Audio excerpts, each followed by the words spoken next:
Okay, so today we're going to be a little bit different than what we've done so far in this class. So far in this class, we've been much more directly related to nature. Today, we're going to go in a slightly different direction, and we're going to focus a bit more on cultural and social history, but it's still obviously going to connect with the environment. Because today we're going to talk about a disease, AIDS. And remember that the history of diseases is very much a subset of environmental history. Just a quick notice, this is actually, this lecture was originally part of a different class that I teach on modern history, US and the world since 1970. And I've expanded this a little bit to add a little bit more environment. But you'll notice I focus a lot on the 1980s, and that's because of the class that I originally taught this in. I did this as a 1980s lecture. So let's talk a little bit about AIDS. First off, our term for today is zoonotic diseases. Basically, a zoonotic disease is a disease that goes from an animal to a human. And most of the major diseases that we think about, and plenty of the ones we're going to talk about in this class, including smallpox, and of course, recording this in September of 2021, COVID. And I know there's those out there that say COVID is a lab leak. And by the way, they said the same thing about AIDS. But as far as we can tell at the moment, it does appear that COVID-19 is indeed from an animal. We'll see exactly down the line. And I'm sure many of you growing up in the 2000s can remember hearing about avian flu or swine flu. So this jumping species is a common thing for diseases, and often is what makes these diseases so deadly for us, or at least so troublesome, is because we haven't had a chance to adapt to these because they have jump species, and suddenly we're a new host for these. So we refer to those as zoonotic disease, zoo basically referring to animals, of course. Sometimes this is also referred to as spillover. In fact, more likely in the news, you'll hear that more than zoonotic disease. And there's a really good book from 2012 by a science writer named David Quammen. In fact, I'll probably mention him a couple of times throughout the semester. And he had a book, again, 2012, called Spillover. And there's a chapter in the book about AIDS that a lot of people focused on. So he ended up taking that chapter, expanding it a little bit, and he released that as a separate book. And it's called The Chimp and the River. And both of these I recommend if you're interested in the history of diseases, and in particular, the history of AIDS. As I said at the start, this was originally part of a different class and referring in reference to the 1980s. And even today, when people talk about AIDS, I think two things often spring to mind, maybe three. First off, the 80s, I think. Two, most people associate this with homosexuality. We're going to talk about why that is today. But also Reagan. He was the president when this emerged, and he's been highly criticized for this, for his perceived lack of reaction. Now, I try to always be fair when I'm as a historian. I don't know why I think Reagan did some good things, and I think Reagan didn't do some good things. So I'm not a Reaganite by no means, but I will say, and you'll see this later, I do think Reagan might be, and I have people I know that will disagree with me on this. I think Reagan might be a little bit over criticized for this. I think there's quite a bit of blame to go around when it comes to the reaction to AIDS in the early days. And the same way, I think when we look back at 2020 and even 2021, there's going to be plenty of blame to go around. So I do want to explain why I have this image up. I mean, this was an image going back at the time, and again, it was very common to criticize Reagan for the reaction. And I do think historically it might be a little bit unfair, the level of blame that he gets. Let me talk a little bit about AIDS today, though. Again, I'm Gen X, so I was born in 72. I was a teen in the 80s. I was in my my 20s in the early 90s. So mine, I think maybe more than any other generation. I mean, we grew up with AIDS, and we were very much afraid of AIDS, and it very much affected our behavior, how we thought of the world, how we thought of sex and relationships. My parents, the baby boomers, And we'll see this in the lecture. I mean, they grew up when sex became, free. They came up during the time of the pill. And basically, as long as you were taking the pill, sex was relatively risk-free. And many of you are millennials or even centennials. And I know you're aware of AIDS, but at the same time, I hear and what I can gather from the media, it does seem that younger people don't think as much about AIDS anymore. And apparently, a lot of people think it's not a big of a problem anymore. So I do want to kind of address that right up front. And, from the United Nations, this is, statistics from just last year. As you can see, a lot of people still have AIDS in 2020, and almost 40 million people were suffering from HIV. And of course, again, I kind of assume everybody knows what I'm talking about. HIV is the virus that you get, and from HIV, you can get the disease of AIDS, which affects your immune system. And so again, about 40 million have it in 2020, and between 1 to 2 million get it every year, including in 2020. Over 500,000, and some estimates put it at 1 million, every year are still dying from AIDS. I mean, most of them not in the US anymore. This is in other parts, especially of the developing world. In the United States and in Europe, if you have access to healthcare, which can be a problem for some people, but if you have access to healthcare, it is no longer a death sentence to get HIV in the way that it was in the 80s. If you had HIV that turned into AIDS, you were not going to survive.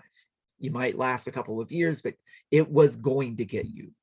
That's not necessarily the case today, but I say that not meaning that you don't need to worry about it. It is, people do still die of AIDS in the United States, and even if they don't, it will permanently impact their life. But I did want to give a sense that it is still an issue, and I do think a lot of younger people may not think about it as much.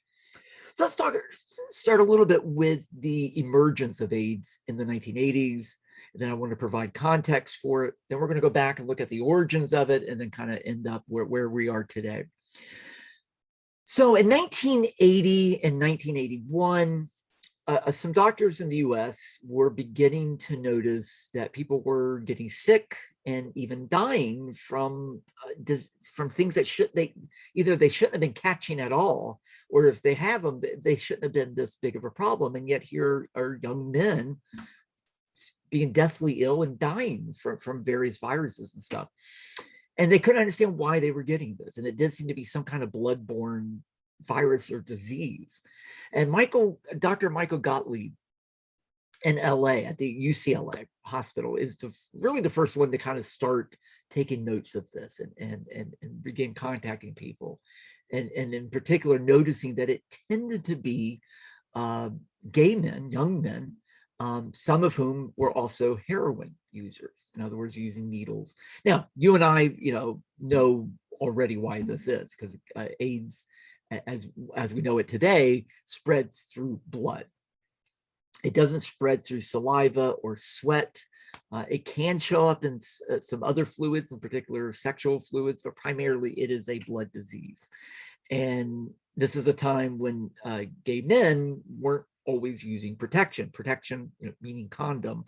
That was for straight men with women to not get pregnant. It was not for men on men, basically.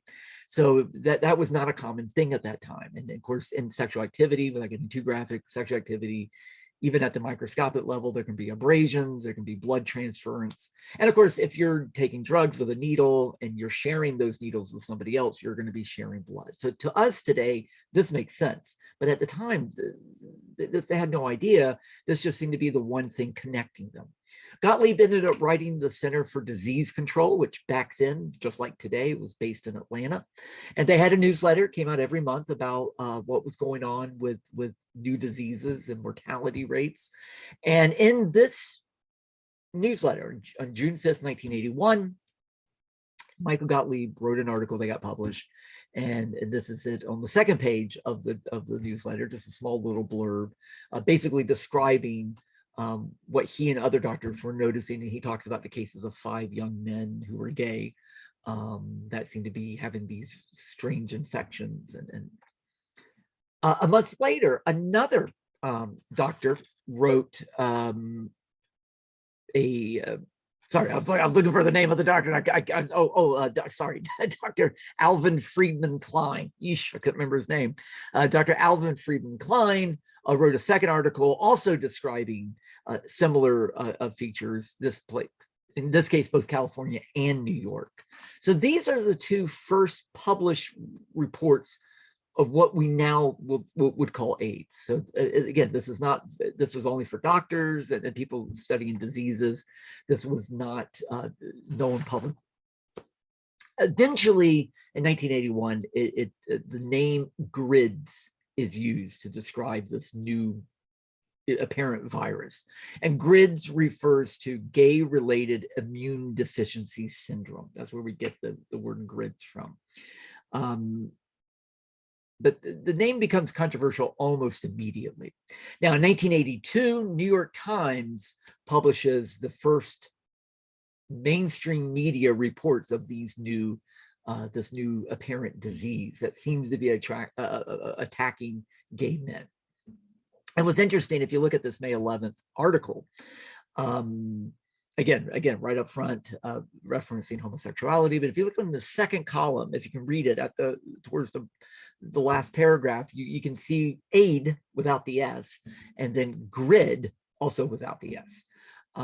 Aid, obviously, for acquired immunodeficiency disease, and then GRID for what. So even already, they were beginning to shift away from the word GRIDS because of its association with homosexuality, and then that might turn into basically anti-gay bias. In the same way, some people, including former President Trump, kept calling COVID the China virus. And then we saw backlash against Asian Americans because people were beginning to blame the Chinese for the disease. So again, what we call diseases does have repercussions. So let's talk a little bit about that. This is where I want to provide a little bit of context for this. And I'm sure most of you know that being gay in America has never been easy, and it definitely was not easy before the 1980s. Because I think this is such a part of the AIDS experience. I think we really do need to get a good handle on this. So homophobia, the fear of homosexuality, homophobia was alive and well in the post-World War II era. And here we're really talking about the 50s and 60s in particular. So at this time period, homosexuality was, number one, illegal in the United States and in most states. Again, homosexuality was considered to a large degree an activity, and those activities were illegal. So for instance, looking at laws from Florida, this is from a publication I'll be talking about in a moment called the Purple Pamphlet. This is listing some of the sexual laws in Florida that were enforced in the 1960s. Some of these are very obvious that they should be outlawed. I mean, you got pedophilia in there, bestiality, but you also have, if you look on the image on the right at the top, you see some sexual activities that are kind of mainstream for a lot of people today, and yet these were actually punishable with jail time and fine. And also, if you just happen to be a grown-up having sex with another grown-up that you were not married to, regardless of gender, you could go to jail for that. If you were married and you had sex with another person, you could go to jail for that. And if you were both married, but to other people, you both could go to jail for that. So again, this is a very different time when it came to sexual matters.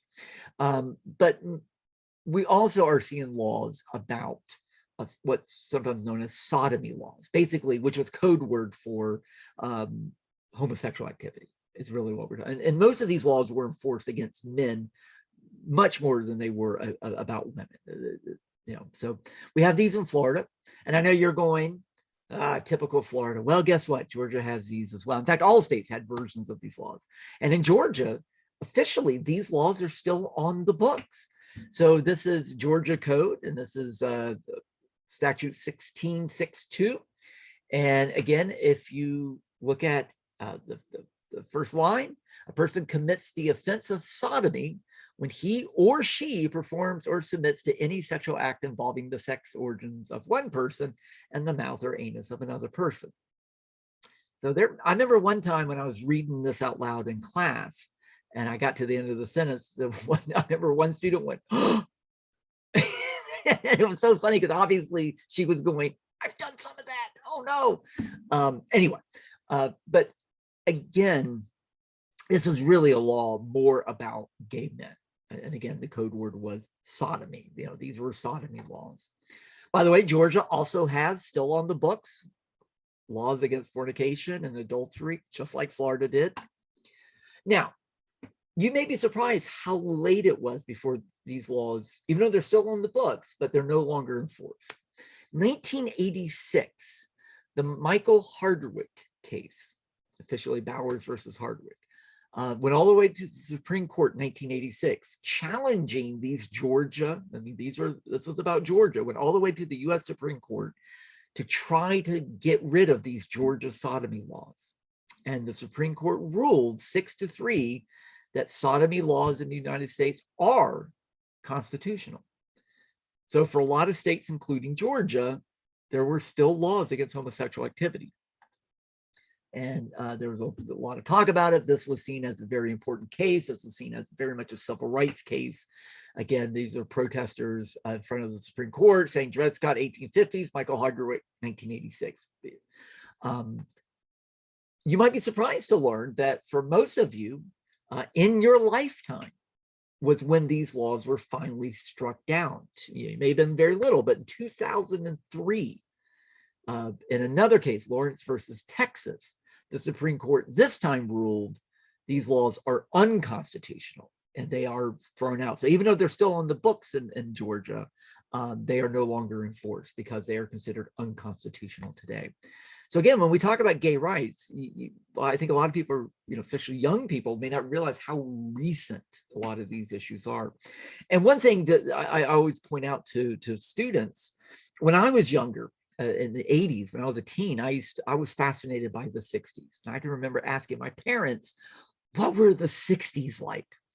And I always remember my dad kind of laughed and he said, son, we didn't know it was the 60s until years later, meaning what was going on in the 60s, civil rights movement, Vietnam War, gay rights, environmental rights, all that stuff. To them, it was just life. It wasn't until later that they realized, whoa, that was important. And I'm telling you, the 20 teens and now the 2020s is important. I mean, every decade is important, but they're really important. There has been, as somebody who's older, there have been massive changes in politics, in social relations, in movements that have moved so fast and so quick. And I guarantee your kids are going to ask you one day, Mom, Dad, what was it like to be in the 2000s? And so I'm telling you, pay attention because you will be asked that one day. And there are several studies on these laws. This is one that I recommend if you get a chance, especially for those of you in political science that are interested in these cases. These would also make interesting capstone projects, by the way.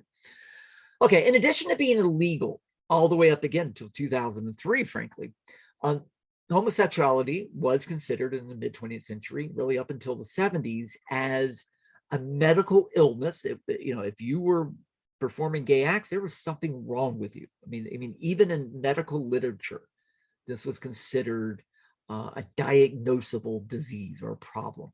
And you're also seen as a social deviant, meaning somebody who does not practice social norms. And a deviant is somebody that needs to be taken care of, which is why there were laws against this. You can look at, some of the media at the time. I've been doing quite a bit of work on a book on the 1970s in Florida, looking at social fears, and homosexuality is a part of that story. And so this is from some of my research at the Florida State Archives. This is actually in a governor's file. This is a 1962 article saying Tallahassee finds 19 men on charges of perversion, homosexuality. This is another one from 1961. Sex deviants are a Polk problem. Polk meaning Polk County, Florida. And again, if you look at most of the governors of Florida, and I'm sure other states, in the 50s and 60s, every one of them has at least one file for homosexuals or homosexuality.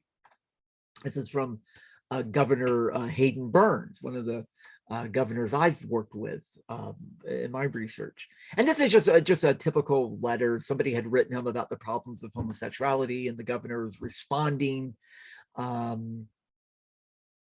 Let's see, the problem of the homosexual, we like you are concerned and aware of the necessity to rehabilitate these unfortunate people so that they can be useful and worthwhile citizens. I mean, they're, and again, it's kind of slightly innocuous language, but what's interesting to me is they have a problem and we somehow have to fix them. We have to cure them, in other words. And then number three, they were seen as a national security risk, in particular in regards to communism. And basically number three combines the top two. So as you guys know, in the 50s and 60s, we were in a Cold War with the communists, Russia, China. Communism itself was seen as a deviant behavior, a deviant political behavior. So people who are going to be communists must have something wrong with them. And since gays have something wrong with them, that's a classic combination. And of course, communism wasn't officially illegal, but it was treated almost as an illegal activity. But why the combination of communism and homosexuality? Some of it, I mean, again, we associate red with communism, pink sometimes with effeminacy or homosexuality. So it was very common to call somebody a pinko commie, referring to the fact that if they're communists, they're probably gay, or if they're gay, they're probably communists. But one of the other reasons is that, again, since being homosexual was gay, sorry, being homosexual was illegal at that point, and being gay was considered a deviance. Therefore, if you were gay, that could be something that, say, a communist trying to infiltrate, say, like if you worked for the government and you were gay, but you didn't tell anybody, and somebody knew that, a communist could use that to blackmail you to get you to do communist activity. So you were seen, again, literally as a security risk for that reason. And by the way, this is from an old newspaper from the 50s. This is from a British newspaper. By the way, they had similar fears and similar acts as well. Homosexuality was also illegal until the late 1960s in Britain. And again, just a few of the headlines from this period. The federal government very much began to investigate government agencies and were purging anybody who was gay in the federal government. If they were known to be gay, they were taken out in many cases. And these are just some of the headlines referring to this. One of the people involved in this was the head of the FBI, J. Edgar Hoover, who was gay, although he did not announce that publicly. Another person who was involved in this was a lawyer named Roy Cohn. That's Roy Cohn on the right.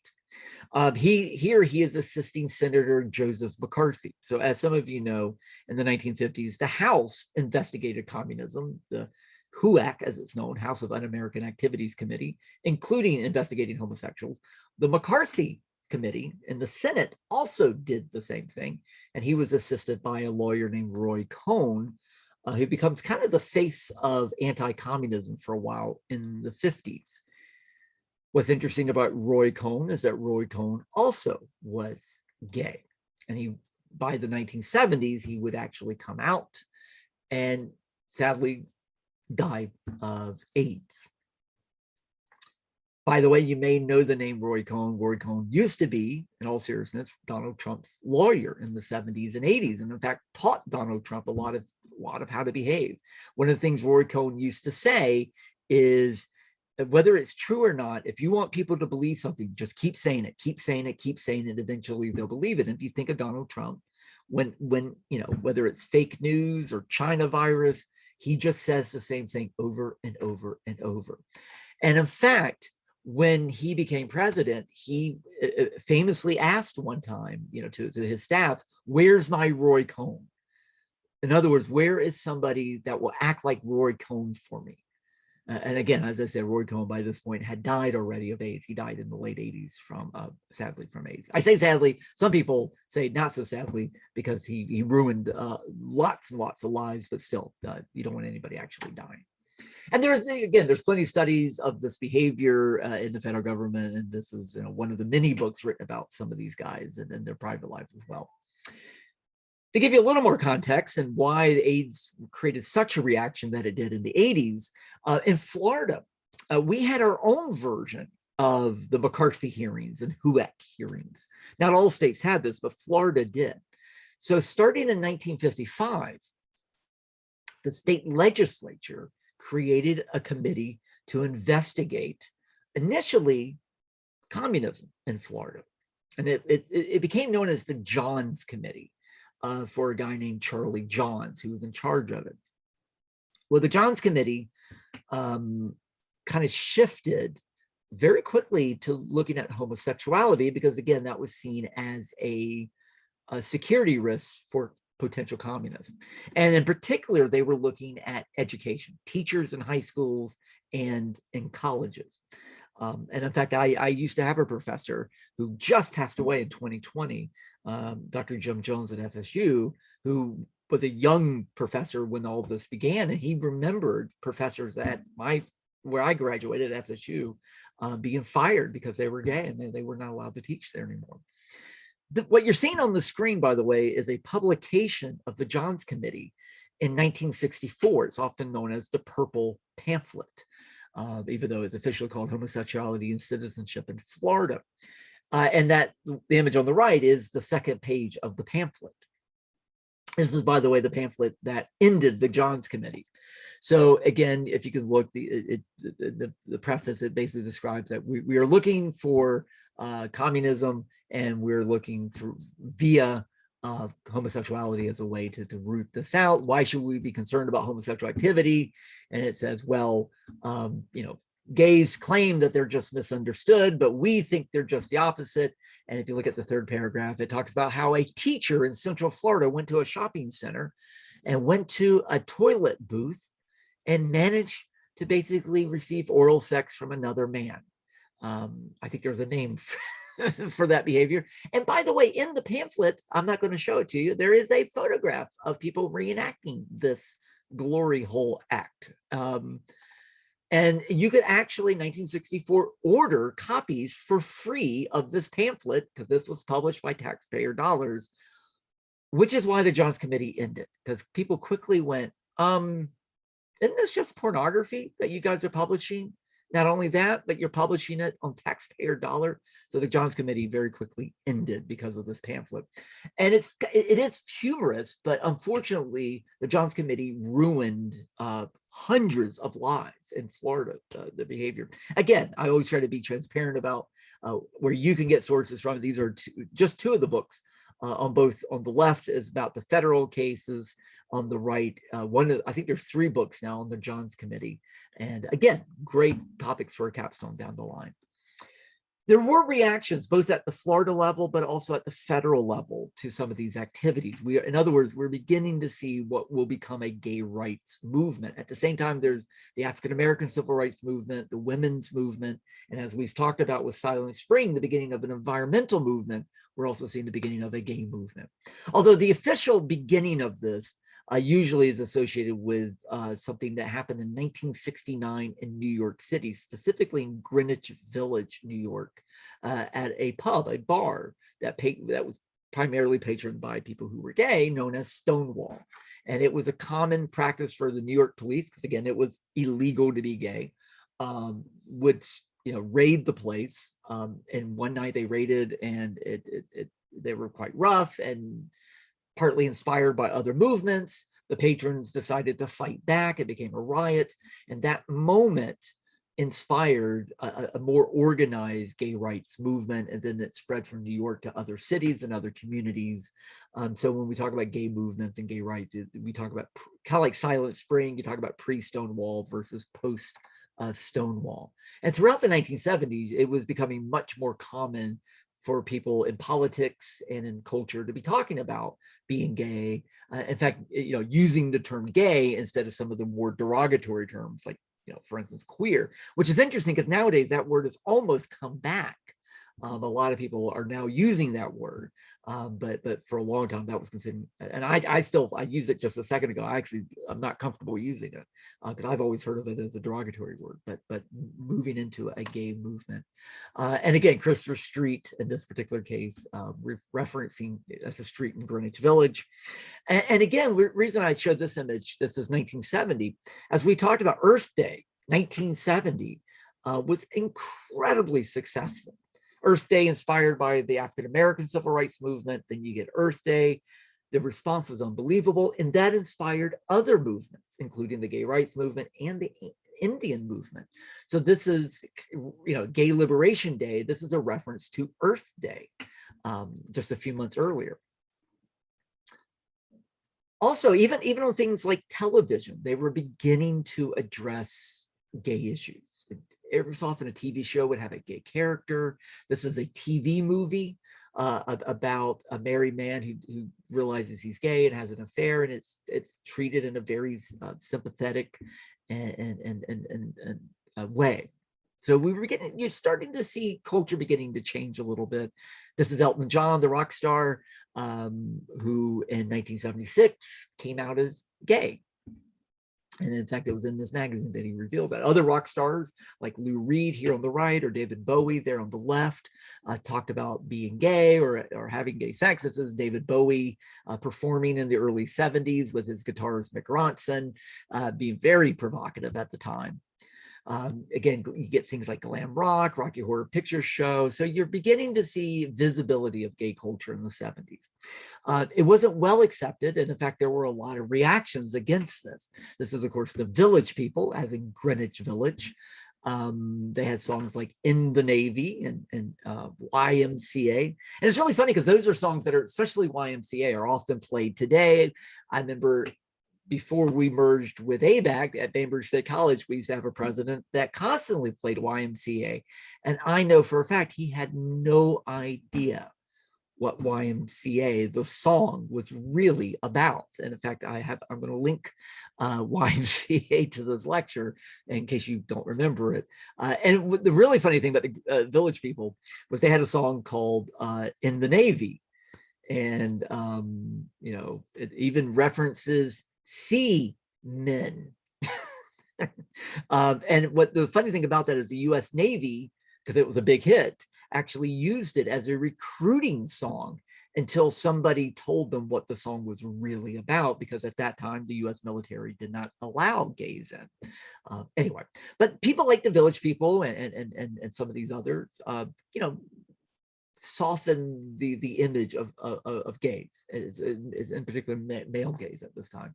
But at the same time, because of the gay rights movement, you were also seeing quite flamboyant and to some people even outrageous visibility. So in addition, there was a mainstreaming of it, but there was also kind of a wildness that was emerging, especially in places like New York and San Francisco.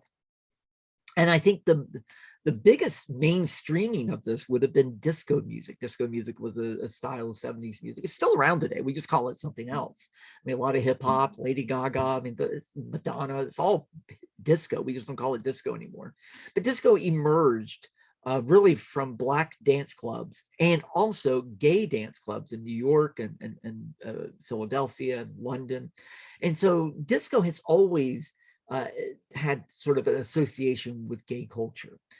Even men who discoed, focused a lot on their hair and the way they dressed in a way that men at that time didn't normally do. Men didn't usually care that much about looks, but in the disco world, being as good looking as a woman, as far as the way you dress and focused on it, was seen as something that wasn't normal for men to do, even though many of these were straight men doing this. And as some of you may know, in the late 70s, there was a huge reaction against disco. That's seen as like, this is not real. Real men don't listen to disco. Some of it was kind of a racial thing, a cultural. It was very northern. It was a lot of people of color discoed. So in places like North Florida, where I'm from, there was a kind of a reaction to that, but a lot of it was this perceived association with gay culture. So the term that was very, very common was disco sucks. And even though when I was a little kid, I never knew what sucks refers to, but of course, most of you probably know what you're really saying when you say something sucks. And so in other words, this is not a coincidence. This is very much on purpose that people were using this phrase in reference to disco. And in fact, the two images you see here are both from Chicago at a Chicago White Sox game, a local radio station, kind of a rock and roll station, as a publicity stunt, encourage people to bring their disco albums, and then they would burn them. And they did in a big bonfire. But what also emerged was a really ugly, scene where it was this very anti-gay scene, and it really kind of shocked a lot of people. And some people kind of see this not only as the end of disco, but kind of as the end of sort of the early stages of the gay rights movement. This is the beginning a little bit of kind of culture, American culture, kind of fighting back a little bit against what was seen as too much permissiveness in America. And keep in mind, even though I've referenced a few sort of acceptance in popular culture of gay culture, again, this is still a period where use of the other F word was really common. This is a clip from a game show. In fact, some of you may have watched it because it still comes on cable all the time, called Matchword.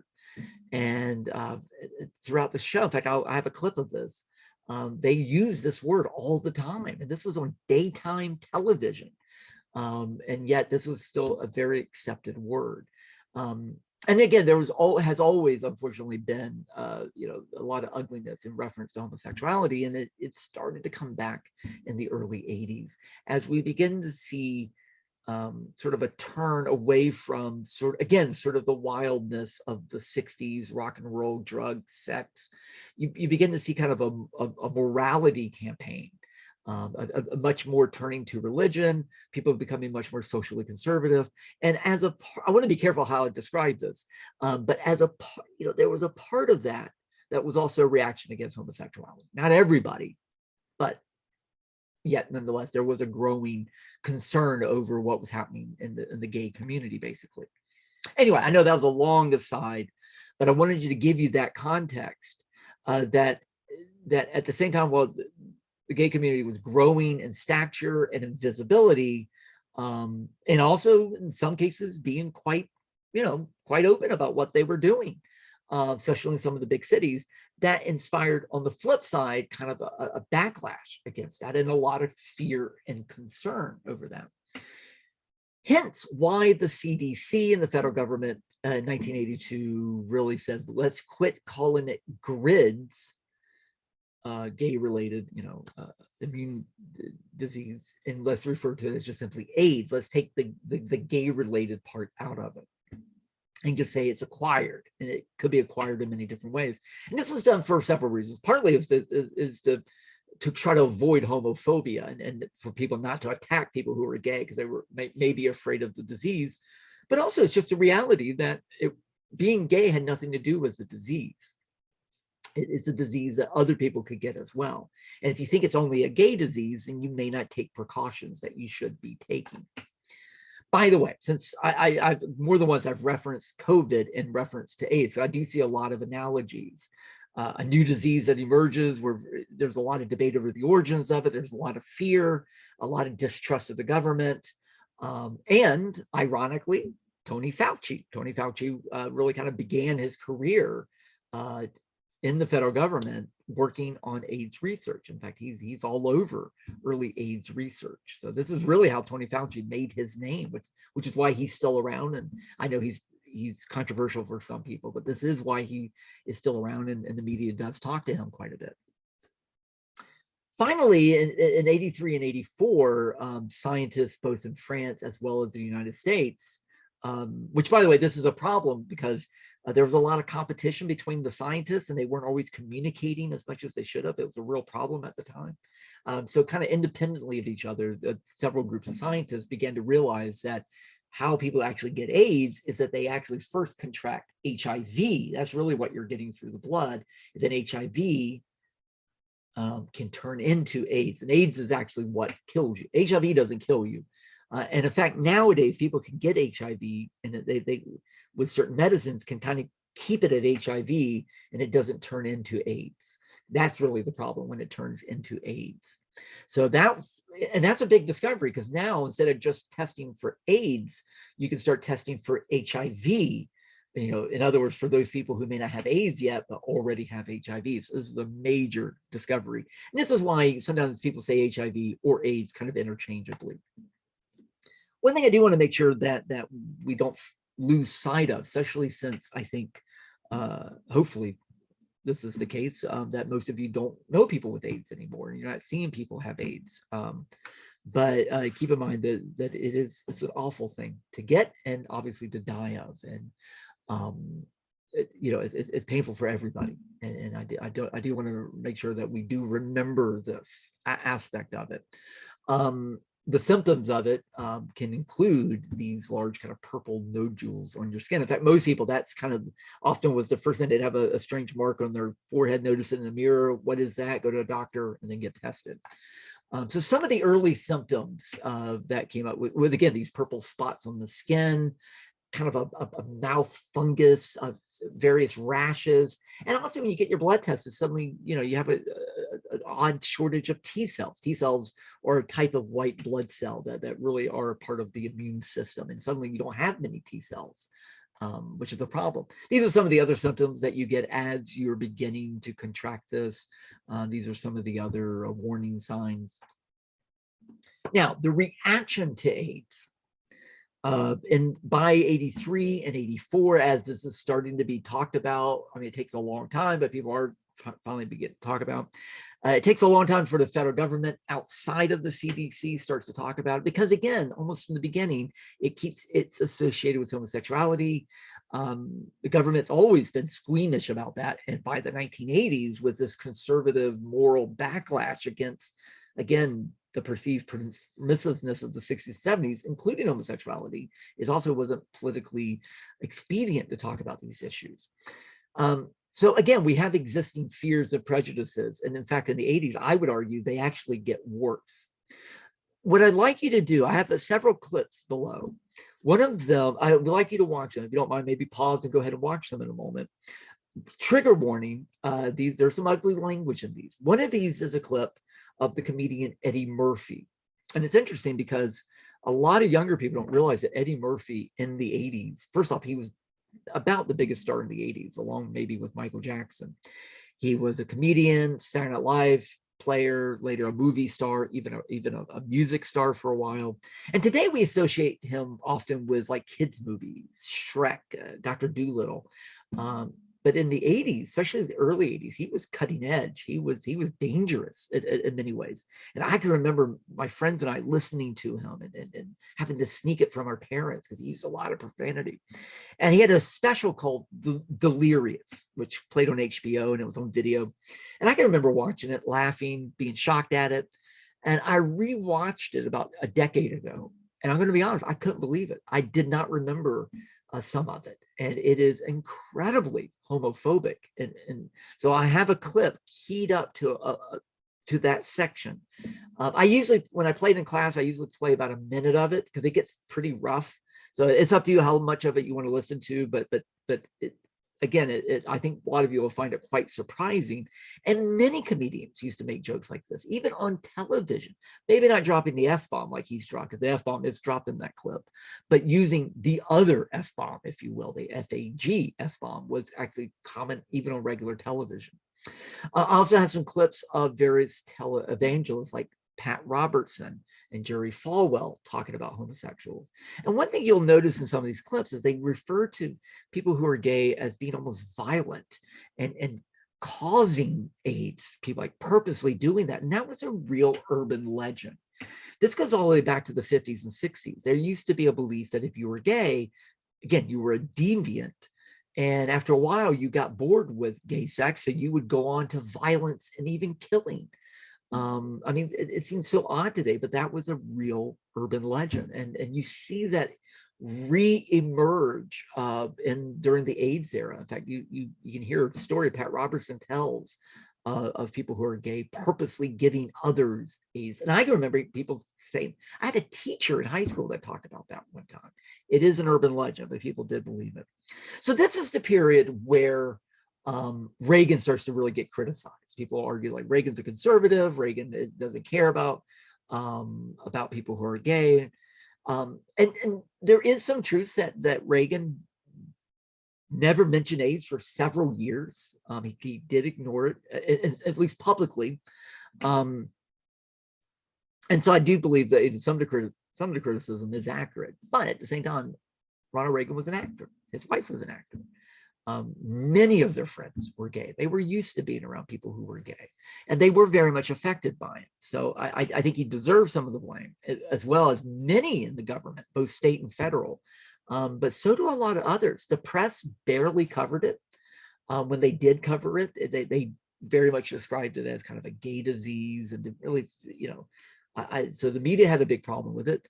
Hollywood didn't talk about it for a long time, but also gay activists.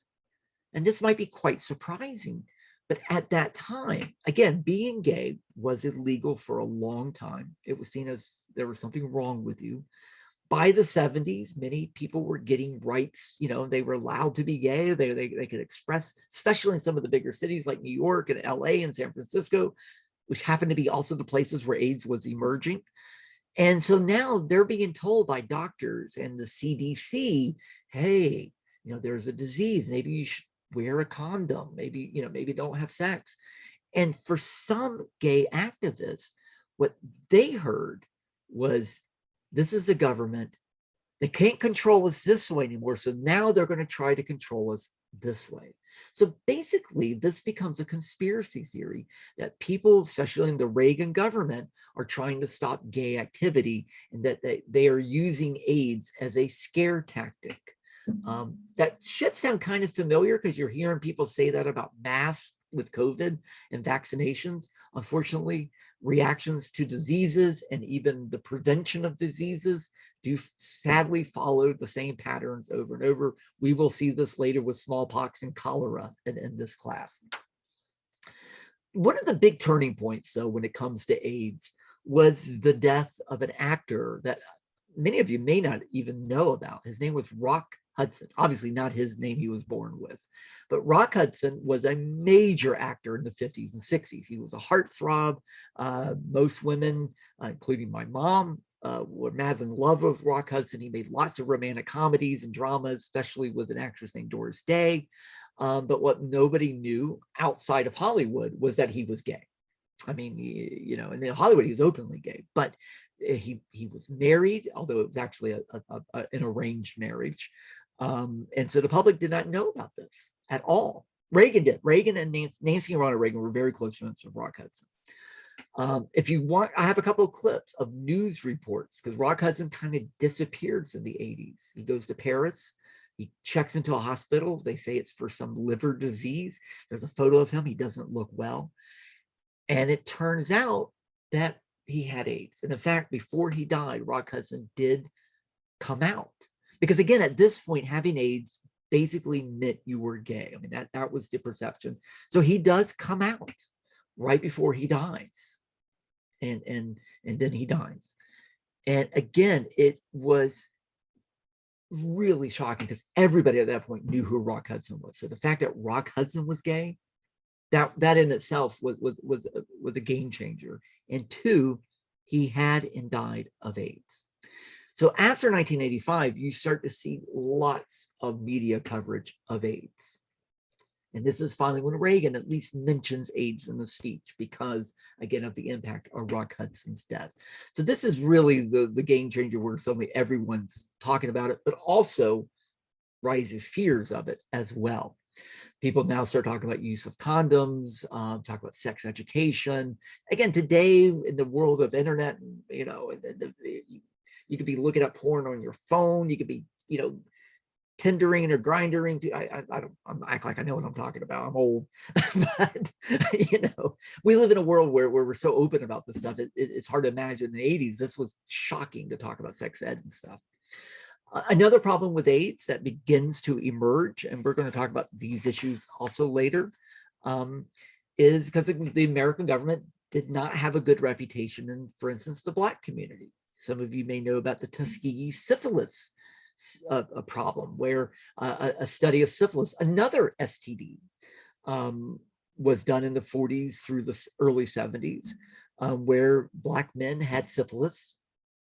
The government didn't tell them, study them, and even after a cure for syphilis was discovered, that cure was not given to these Black men because that would ruin the study. And when that emerged, many in the Black community basically said, I don't trust the federal government in these issues. And in the 80s, this became a problem. A lot in the Black community said, this is white people's problems. And if the government says it's one of our problems, we don't trust them anymore. And I'll be honest, you still, this has come up even with COVID. I don't know how many of you know Michael Che, who is he's a Black comedian on Saturday Night Live, and I'm a big fan of him. And he was joking, but it wasn't completely a joke. And recently he talked about getting the vaccination. And he says, I wasn't going to get the vaccination, but I saw a bunch of rich white people getting it, so I thought maybe I'd get it. And it was a joke, but not completely a joke. And again, that's kind of referencing this kind of underlying fear when it comes to public health and the federal government and race. And we see this emerge with AIDS. And again, this is going back to earlier issues. Again, post-Rock Hudson, by the mid to late 80s, media starts to talk about it. Hollywood starts to talk about it. This was a TV movie that played, but it also, Aidan Quinn plays someone who's gay, who has AIDS. But this is still an issue that if you were a straight actor and you played somebody with AIDS, you may not get any other roles. And Aidan Quinn actually didn't get many roles after this because he was suddenly tagged as a gay actor. You also see other types of fears. This is from a Florida newspaper looking, the fears of what if a kid has AIDS? Should that kid be allowed to go to school? Will we catch AIDS because they're breathing on us or they touch us? Hollywood actually is dealing with this in some ways. There's a movie called Fatal Attraction, which is kind of the first of these erotic thrillers that became very popular. But this one in particular was basically a reference to AIDS. It's a movie about a guy played by Michael Douglas, who's married with a kid, and he goes off on a trip and he meets a woman and they have a wild affair over the weekend. And then he goes back to his wife and kids. But this woman, played by Glenn Close, keeps calling him and she won't go away. I won't be ignored, as she says. And finally, she becomes violent and tries to kill him. And again, it is a very 80s movie. It's a very kind of socially conservative movie. Do not stray out of your married heterosexual life or you might die. And even the filmmakers even admitted that this was partly a metaphor for the AIDS epidemic. So, even movies now and horror films are talking a bit about this. And there are legitimate problems that have to be thought about. It is a bloodborne disease. So now if you're giving blood or receiving blood, it needs to be tested for HIV, which was not done. In fact, many people in the mid 80s contracted HIV because they received blood transfusions. This was a real problem. It was actually common when I was a kid getting my MMR vaccination that I had to get for school. They give me the vaccination. Next kid come along, same needle. You didn't switch needles out. Why would you switch a needle out at that time? But that was the thought. So again, there's several histories about, because this was a huge issue trying to deal with the blood supply and how to test for HIV and and now other diseases as well. There were several cases coming up in the late 80s, early 90s about how do we handle these issues. So this is Allie Gertz, who died at 26 from AIDS. She basically, at 16 years old in 1982, she had a brief affair with an older man who was a bartender who happened to be bisexual, and he had HIV. And so she contracted it from him, and years later discovered it and ultimately died of AIDS. So again, this concern of safe sex and how do we handle it? Again, I was 20 when she died. I mean, this is the world I grew up in, and these are the fears I grew up with. There was a couple movies made of her story. Kim Bergalis is somebody who died even younger, who contracted AIDS. There's still a lot of debate about this, by the way, just to be clear.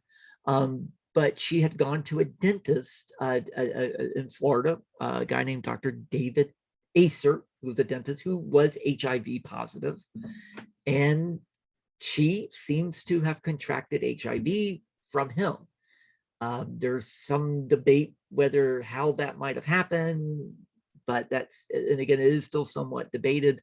But these two cases raised a lot of fear and a lot of action about how do we prevent AIDS in the future. And not to get too far off track, but this also gets into a more serious issue. When it was only a quote unquote gay male disease, it was a problem, but it was their problem. And again, one of the reasons why you're seeing these magazines deal with these is because now it's straight women who are getting it. It's kids getting it. And that's tragic, but it's also tragic that it's only when famous people get it or when other people get it that suddenly people want to do something about it. And again, you can see where the homophobia is emergent at this point. If you go to dentists, hope you all do, you may notice the dentist wears a lot of protective, gear, including rubber gloves. This is when that began. When I was a kid, dentists just, their bare hands stuck it right in your mouth. That doesn't happen anymore. If it does happen, don't go to that dentist anymore. But this is when that emerged. By the 90s, again, it was very much a true epidemic, really a pandemic by this point. There were several plays like Angels in America, which also later was a movie dealing with the AIDS epidemic. And by the way, in this play and later movie, they tell the story of Roy Cohn. So, they talk about how Roy Cohn was a gay persecutor who then accidentally became died of AIDS. And then, of course, the movie Philadelphia with Tom Hanks, who won an Oscar for this. And he played a gay lawyer who contracts AIDS and dies. And again, it seems like a typical movie, but this was a big deal when this came out in 1993, and it was a controversial movie at the time. And Tom Hanks was seen as very brave for playing a gay character with AIDS, because again, for previous actors, that was career suicide. Tom Hanks's case, it actually helped make him a bigger actor. One of the reasons I talk quite a bit about this is because, again, I grew up during this period, and I'll tell you a little bit of a secret that I used to never reveal to students, and that is I tried to be an actor. I was much, much younger. I was terrible at it. I never got paid for it.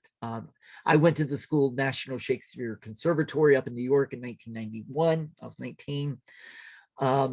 This is at the height of the AIDS epidemic in New York. And I will say it very much affected the arts community. I had a teacher here, a guy named Casey Kazaya, who I thought was the coolest guy. And he had the greatest voice, kind of looked a little bit like Jeremy Irons. And he always wore these baggy shirts and these baggy jeans. I thought he was the coolest guy ever. When I got home to Jacksonville, I used to wear baggy clothes, kind of imitating him. And then about 6 months later, I got a call from a friend of mine at that school. And he said, "Did you hear Casey died?" I was like, "What?" Because he was only like 40. He said, "Yeah, he died of AIDS." And it hit me like, oh my God. That's why his clothes were baggy, because he was dying. And suddenly it just made sense. I was like, oh my. Again, this is me revealing about this. And then a couple of years later, it's my only professional job. I didn't actually get paid, but it was a professional play. That's me back with hair and no beard, and still a potbelly though. I played a servant in Taming of the Shrew, but the New Jersey Shakespeare Festival, there I am. And over to the left, you might actually know this actor, Peter Dinklage. It's before he was famous. We used to hang out a little bit. In this play, most of the male actors, other than myself and Peter Dinklage, were gay. And by the way, if you have any problems with homosexuality, do not go into the arts. And several people involved in this production had AIDS. Later, it turned out. There's Peter Dinklage, by the way. And so I actually knew a few people who contracted AIDS and died of AIDS. So again, I'm just trying to say this was something that was very much real for people living at that time. Again, today, we don't hear as much about it. Another major moment, kind of almost like the Rock Hudson moment in the 90s, the basketball player Magic Johnson revealed that he was HIV positive. And again, he was African-American. As far as anybody knew, he was straight, he was married, and he came out. And that had a huge impact on, in particular, the Black community, but also a lot of other communities as well, because everybody liked I almost said Michael Jackson, good Lord, Magic Johnson. And by the way, he's still around today. He does have money, and he has had access to a lot of medicine. And so he has shown that it is not necessarily a death sentence, but he played a huge role in mainstreaming AIDS. In other words, that we can talk about it and we don't have to hide it, and it doesn't have to be considered a gay disease, if you will.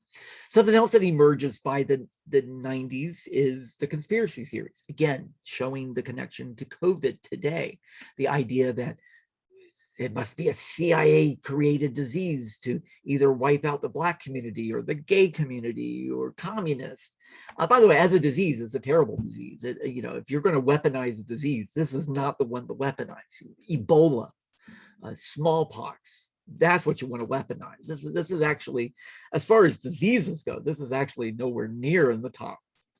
And of course, there's no evidence of this whatsoever, but there have been several books over the years making the case that this is a conspiracy. This is probably the most famous of these. This was actually a bestseller for a while. Emerging Viruses by Leonard Horowitz.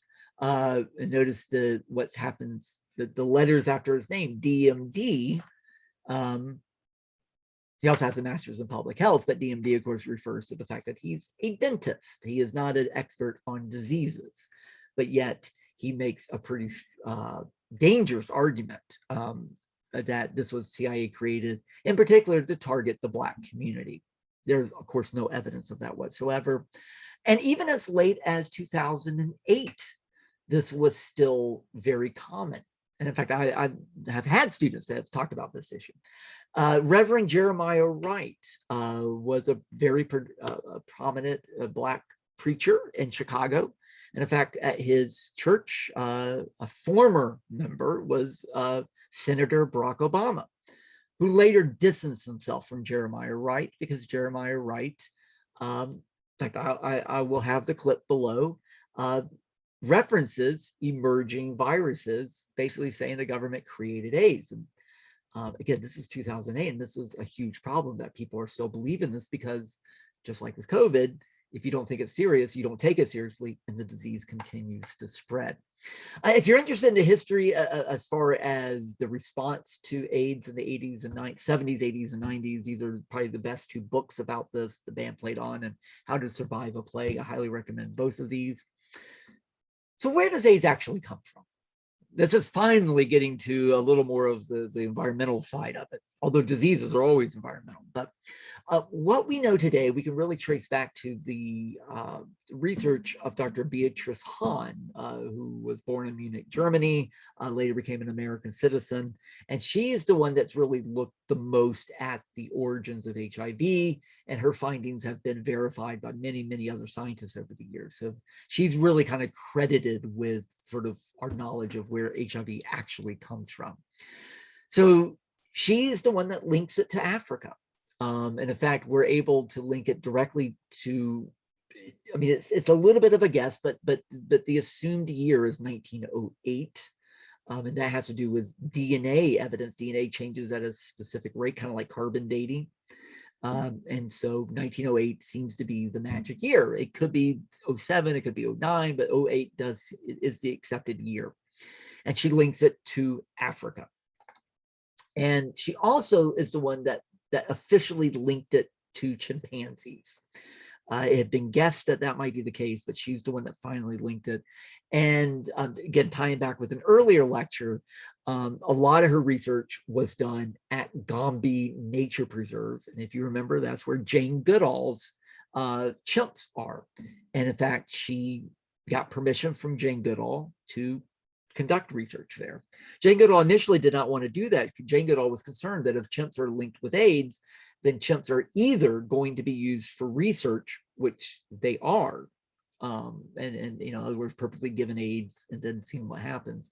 But she's also concerned that they might be slaughtered out of fear.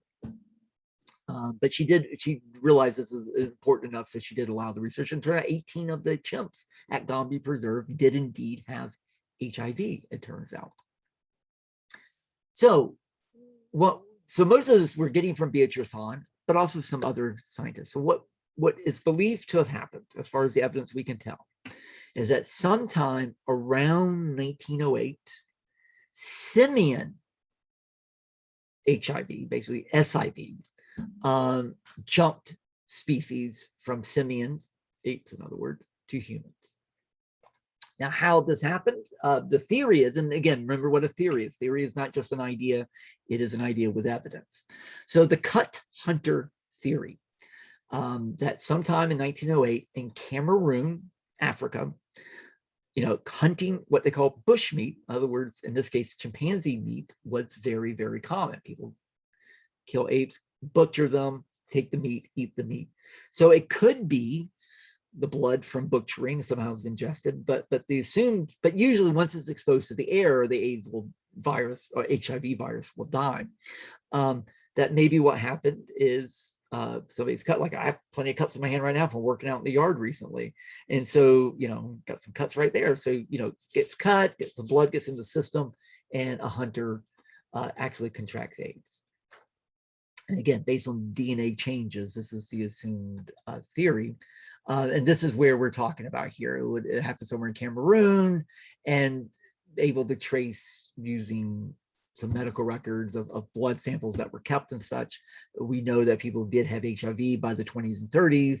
And so this area of Africa is around the Congo area is where we're seeing the early transmission of AIDS, but it's very almost like a one-to-one. One person gets it, gives it to one other person, who may give it to one other person. We're not seeing truly a pandemic or an epidemic at this point. It's just a very slow, gradual spreading of HIV. The other theory and again, theory meaning this is what we think is happening. So the cut hunter idea seems to be the beginning of it. And then the needle theory, because in the 1920s through the 1950s, there was a huge effort to try to vaccinate much of Africa. Now, remember, humans originated in Africa, which is one of the reasons why Africa is often the site of many diseases, because humans have been in Africa much longer than anywhere else. So not surprisingly, more diseases have evolved there. So again, there's a big push to use needles for vaccinations. Most of these were glass needles.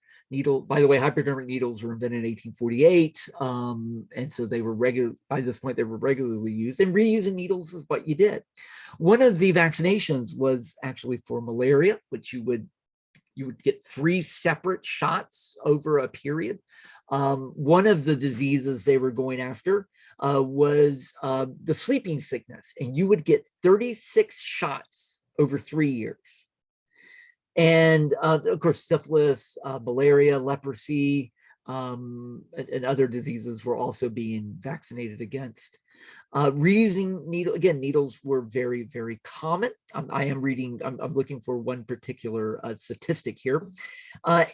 For instance, we just know this through the records. From 1919 to 1921, 5,347 shots were given with 6 needles. 6 needles were used in over 5,000 shots. So again, that's what we're talking about. And so we know that HIV was present at this period in this part of Africa, and we know people were giving shots, reusing the same needle. It doesn't take a rocket scientist to realize this is how HIV was spreading in this area. Finally, so we are seeing AIDS in Africa, even though it's not identified yet. Nobody knows about it yet, but it is happening. People are dying of mysterious illnesses. The Congo, which used to be the Belgium Congo, becomes independent in 1960, but they are a developing nation. Belgium did not have an education system there. They need doctors. They need vaccinations. The United Nations begins to send a lot of doctors, mostly Europeans, to Africa, in particular to the Congo, independent Congo, to do things including give vaccinations. And this is the area we're talking about. And if you notice to the left here, this is Cameroon. This is where HIV has begun. So we're talking about this area. And the reason I go into that detail, because the first non-African, the first European that we know to have AIDS was a guy named Arvid Noe, who was infected in 1961 and would die of it in 1976. Again, when he died, nobody knew it was AIDS. They just knew he died of a weird immune disease. And what happened with doctors, and going all the way back to the early 1900s, if you are a patient and you go to a doctor and they don't know what you have, they just know you're sick, and if you die, it is very common for doctors, because they are scientists, to save blood, to save body tissues for the future. And this is how we're able to now go back, test this blood, test this tissue, and go, oh my gosh, these people had AIDS. You know, this is how we're able to kind of go backwards in this particular way. Just a couple of years later, another doctor from Germany, Greta Rosk, also contracts AIDS and later dies of it in 1977.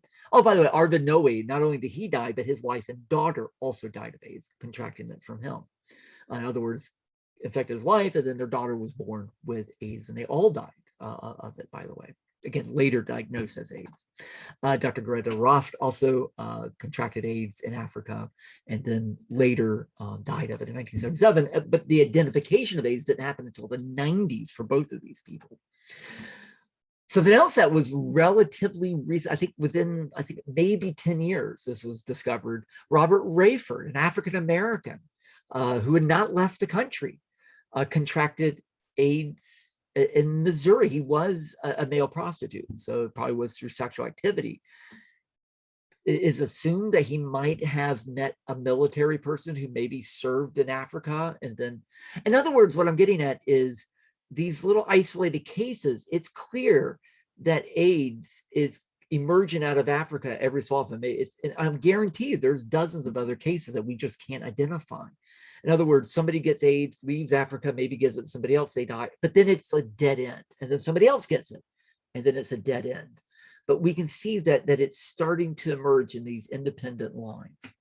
But how does it become a pandemic later? Gaëtan Dugas seems to be, if you will, quote unquote, patient zero. That's what scientists called him. When you have a disease that comes out, you're trying to figure out who is the first person to get it. That's your patient zero. And then you can trace it from there. Obviously, there were earlier cases, but as far as what was emerging in the early 80s that we talked about at the start, it can be traced back to this person. Gaëtan Dugas was a flight attendant for Air Canada. He was Canadian.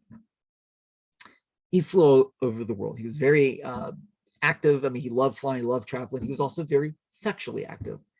And he happened to be gay. So notice, since I've been talking from 1908, I haven't said anything about homosexuality. That has not played a role in it. He just happened to be gay. And he was very active. In fact, before he died, he claimed over 2,000 partners.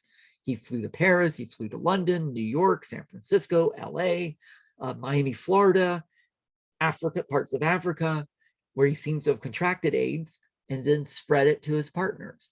And sadly, even after he was told that he seems to have this new strange disease and to please stop having sex, and at least wear a condom, he refused. He thought this was a conspiracy. This is a fraud. There's nothing true about this. And so again, you can see even on this graph, looking at trying to figure out even in Georgia, Atlanta, Georgia, there are cases of AIDS in the early 80s that can be traced back to Gaëtan Dugas. So again, this is the specific reason why AIDS in the 80s was considered a gay disease. It has nothing to do with God's punishment. It has nothing to do with the disease itself. It just happens to be patient zero, happened to be gay. So if it was, I was gonna say Warren Beatty, but nobody would get that reference. But if it happened to be, a stud who was straight, it wouldn't have been a gay disease at all. So again, funding for AIDS, this is what Reagan used to get very much criticized for. There was very little funding for AIDS in the early 80s. This is seen as a disease of gay people. This is drug users. Why would we want to fund that? These are immoral people. They're being punished. But slowly, as these like Hudson case and others begin to come up, and the cases emerge not just in these small communities, suddenly the attitudes change. So by 1985, there were 25,000 cases, and that same year, half of them would die of AIDS, and the other half would die later of AIDS. So 1984, over $100 million in federal, and this is in $84. This would be about $500,000 today, but $500 million today. But 105 million in federal dollars were spent. 85, that was doubled. 1986, that was doubled again. In 1987, President Reagan does mention AIDS in a speech, again, post-Rock Hudson. By the end of his term as president, $5 billion were indeed spent on AIDS research. So it's a lot more than I think people realize. Yes, it could have been used much better. There are still a lot of problems, and some of that does go back to homophobia. But at the same time, there was a lot being done. The problem is, just like with COVID today, they just didn't know what they were doing. And it takes a long time to figure this stuff out. And even today, we do not have a cure for HIV. There are some candidates that might be cures, but to this day, 2021, we do not have a cure for this yet. There's no vaccination for AIDS yet. And that's, we're talking 40 years later now. And so we do have to be honest about the reality of how this works. I do have a clip of Ronald Reagan right before he left office doing a public service announcement about AIDS. And he doesn't reference homosexuality in this, but at the same time it is very heartfelt, and it was very effective at the time. So give that a watch. Unfortunately, though, AIDS is still around. It is not only a gay disease, but at the same time, because there is quite a bit of the world that is anti-gay, directly anti-gay, especially in parts of Africa, a lot of both very traditional Christian countries and traditional Muslim countries in Africa, also in the Middle East, including, for instance, Afghanistan with the Taliban, parts of Asia, and even parts of Latin America, like Belize. Belize, which a country I've been to. We do study abroad at ABAC to Belize. It's a great little country, wonderful people, but they are, as a nation, they do have laws against being gay. And so if you are gay, you don't want to tell anybody because you'll go to jail. And if you get AIDS, you also don't want to tell anybody. And so you might spread it to your wife or to a girlfriend. So there is a direct link between countries that have very strict gay laws and the actual occurrence of AIDS, which, again, if you look at where this stuff is starting to really occur, it happens to be in these countries with some of these laws. So again, just to kind of repeat, it is still an issue today. Over 1 million people in America have HIV, and 36 to 40 million people have it worldwide. And again, if you just look at recent statistics, actually it is quite common, especially, again, quite a bit in the South. And I think this does have a connection between religious and fears of conservative, I don't mean conservative politically, excuse me, but conservative socially, not wanting to talk about some of these issues. It does seem to be. So you can see in Florida, my home state, 12% of new cases are emerging in Florida. Georgia is still pretty high. And if you look at the rates per 100,000, this is the percentage rates, but the rates per 100,000, Georgia is number 2 in the nation. They're actually ahead of Florida in the per 100,000 rates. So, and again, this is what I think I showed at the beginning. It is still a major problem in the world. Okay, well, that's it. That was a long lecture. I hope you didn't watch it all in one big gulp, because that's a long lecture to sit through. But nonetheless, there it is. And again, hope you watch some of the clips involved with it. Okay, thank you guys. And I will see you guys in class once I figure out how to turn my camera off.